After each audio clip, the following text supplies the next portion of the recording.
नमस्कार, आदाब, जोहार।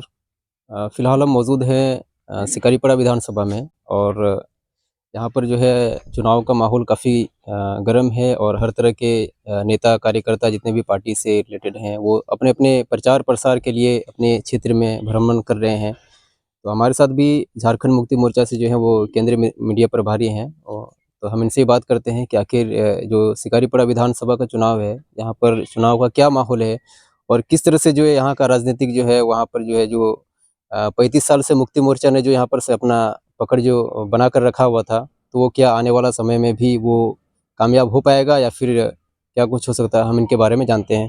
तो क्या लगता है इस बार झारखंड मुक्ति मोर्चा का? झारखंड मुक्ति मोर्चा का बहुत ही परफॉर्मेंस जो अच्छा है। 35 वर्षों तक यहाँ के लोगों ने झारखंड मुक्ति मोर्चा को चुनते आया है।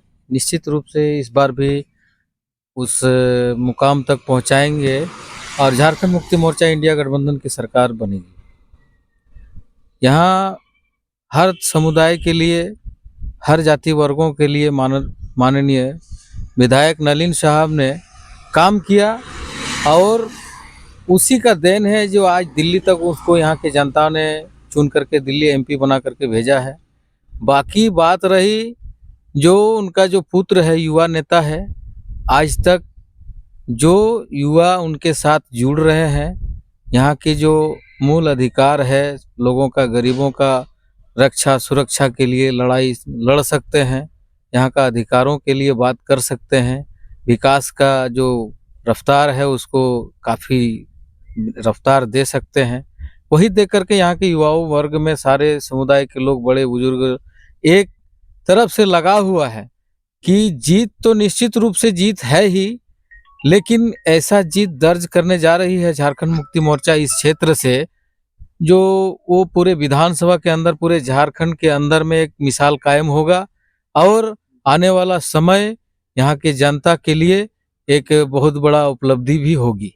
तो जैसे कि 7 बार के विधायक नलिन सोरेन रहे थे, तो इस बार तो नलिन सोरेन सांसद बन चुके हैं, तो उनके बेटे को टिकट दिया गया है। तो कहाँ तक आपको क्या लगता है कि क्योंकि इस इलाके का जो है वो नया चेहरा बिल्कुल होंगे वो? जी, नया चेहरा नहीं है, पार्टी तीर धनुष छाप है, ये बात सही है, युवा है, लेकिन उनका कहने का मतलब है, आलोक कुमार सोरेन जी का जो मंशा है, उन्होंने कहा है कि निश्चित रूप से जो मेरे पिताजी ने 35 वर्षों तक यहाँ के हर कोने के, हर गांव के, हर तरह के लोगों को मैंने सेवा किया और वो जो सेवा मैंने दिया है, तो उस सेवा का जो मेरा भावना है, मेरा पुत्र निश्चित रूप से उस भावना पर खड़े उतरेंगे। और आलोक कुमार सोरेन जी कह रहे हैं कि जो मेरा पिताजी जिस तरह से लोगों के लिए हर हमेशा बाहर में बैठ करके काम करना, लोगों से मिलना जुलना, जो व्यक्तिगत संबंध है, निश्चित रूप से वो आसानी से करेंगे और लोगों का विकास के लिए हर हमेशा खड़ा रहेंगे, हर सुख दुख में खड़ा रहेंगे। तो जैसे कि कुछ दिन पहले प्रधानमंत्री नरेंद्र मोदी का यहाँ पर झारखंड में चुनावी दौरा था और वो उनका सभा था, तो सभा में वो कह कर गए कि झारखंड जो है वो भारतीय जनता पार्टी ने बनाया है और वो संवारेंगे भी, भारतीय जनता पार्टी ही झारखंड को संवारेगी। इस पर आपको क्या कहना है?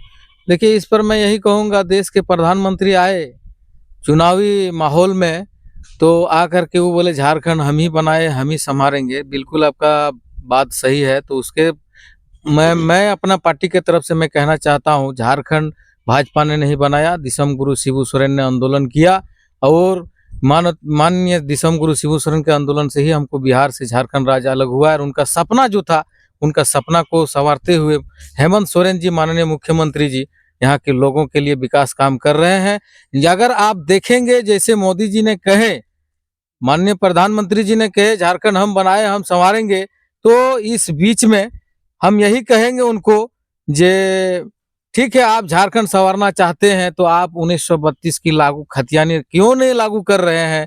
और यहाँ पर सरना धर्म कोर्ट जो माननीय हेमंत सोरेन जी ने अपना बिल में पास करके आपके पास भेजे हैं, आप उनको क्यों रोक के रखे हैं, क्यों बाधित कर रहे हैं? किस तरह का मंशा लेकर के एक तरफ आप बहकाने चाहते हैं, लोगों को बरगलाना चाहते हैं और एक तरफ कहते हैं हम झारखंड हम ही संवारेंगे। ये कैसा संवारना चाहते हैं? मैं आपके माध्यम से मोदी जी को कहना चाहता हूँ, देश के प्रधानमंत्री आप हैं, आप 1932 को क्यों नहीं लागू कर रहे हैं हमारा देश के? ये क्यों आप इसको रुकावट दे रहे हैं। एक कोना झारखंड है, यहाँ पर सभी जाति धर्मों के लोग रहते हैं, स्थानीयता हम लोगों को नहीं मिल रहा है। इसको देखते हुए आपका सरकार झारखंड प्रदेश में 18 वर्ष तक रहा। झारखंड राज्य अलग होने के बाद आपने, आपके नेता ने, आपके सरकार ने कभी भी इस तरह का बात नहीं सोचा कि 1932 का जो स्थानीयता लागू हम करेंगे। कभी बात नहीं बोलता है। चुनाव में तरह तरह, ये हिंदू है, ये मुस्लिम है, ये सिख है, ईसाई है, आपका नेता आते हैं गाँव में प्रचारों में, सिर्फ वही जहर बो करके चले जाते हैं। जहर उगलता है, लोगों को मतभेद करने का कोशिश करता है। यहाँ हम लोग सभी लोग इस विधानसभा में, इस झारखंड राज्य में, हिंदू मुस्लिम सिख ईसाई हम सब हैं, भाई भाई का नारा लेकर के हम लोग चलते हैं। और दिसम गुरु शिबू सोरेन ने यही सबको एकताई के साथ झारखंड राज्य अलग किया। और ये बकवास करके चले जाते हैं, कभी कोई विकास का काम वो नहीं करेंगे। हेमंत सोरेन जी ने निश्चित रूप से काम किया है, लोगों के लिए, गरीबों का हित में काम किया है। उनका जो बिजली बिल था, गरीबों का दे नहीं पाता था, उनको माफ किया है। बिजली बिल 200 यूनिट फ्री किया है। मैया सम्मान योजना दिया है। मैया सम्मान योजना के तहत 1000 रुपया जो दिए थे उसको उनको कम लगा, उनको बढ़ा करके 2500 रुपया देने का काम दिसंबर महीना से हुआ होगा। निश्चित रूप से 2500 रुपया महिला के खाते में जाएंगे। यहाँ के किसानों का ऋण माफ हुआ। बहुत सारे विकास के काम किए हैं। लेकिन देश के प्रधानमंत्री हो, देश के गृह मंत्री हो, सारे मंत्री आकर के, पूरे देश के मंत्री आकर के झारखंड प्रदेश में घुसे हुए हैं। विकास का काम नहीं, उनका सिर्फ है भड़काना, जहर उगलना, लोगों को दिग्भ्रमित करना, गुमराह में ले जाना। ये यहाँ की जनता जान चुकी है। कभी उसके बातें में नहीं आएंगे और ना ही उनका बात में आकर के मताधिकार अपना करेंगे। निश्चित रूप से यहाँ के लोग अपना मताधिकार करके फिर से दोबारा, आप निर्दोष मुख्यमंत्री को जेल में डाल दिए, 5 महीनों तक उनको टॉर्चर किए, जेल में रखे। उनका जवाब, जेल में रखने का जवाब लोग तीर धनुष छाप पर वोट दे करके अपना, सारे यहाँ पर झारखंड मुक्ति मोर्चा इंडिया गठबंधन की सरकार आ रही है। निश्चित रूप से आलोक कुमार सोरेन युवा नेता है।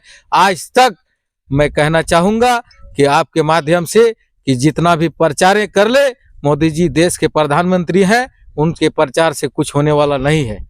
तो जैसे कि कुछ दिन पहले असम के जो मुख्यमंत्री हिमंता बिस्वा शर्मा, जो अभी झारखंड के जो है काफ़ी दौरे पर हैं, लगभग हर एरिया में उनका भ्रमण हो रहा है। तो उनका कहना है कि झारखंड की जो संथाल परगना जो है, यहाँ पर काफ़ी ज़्यादा घुसपैठिया है। और तो इस पर आपका क्या कुछ विचार है? देखिए, घुसपैठिया वो कहते हैं, लेकिन हम तो कहेंगे असम के मुख्यमंत्री अगर आप आ रहे हैं झारखंड में, ठीक है, आप आकर के देख रहे हैं, तो इसके कटाक्ष में झारखंड के सारे लोग आपके माध्यम से जवाब दे चुके हैं। अगर उनको लगता है यहाँ घुसपैठिया है, तो उनका केंद्र का वो बॉर्डर सीमा का सिक्योरिटी केंद्र के जिम्मेवारी में है, वो आज तक क्यों नहीं देखा? आज रघुवर दास इनके पहले मुख्यमंत्री थे, क्या उस समय 5 साल पहले घुसपैठी नहीं थे? वो कभी नहीं देखा, वो कभी सवाल नहीं किया। मुद्दा है ही नहीं उसके पास।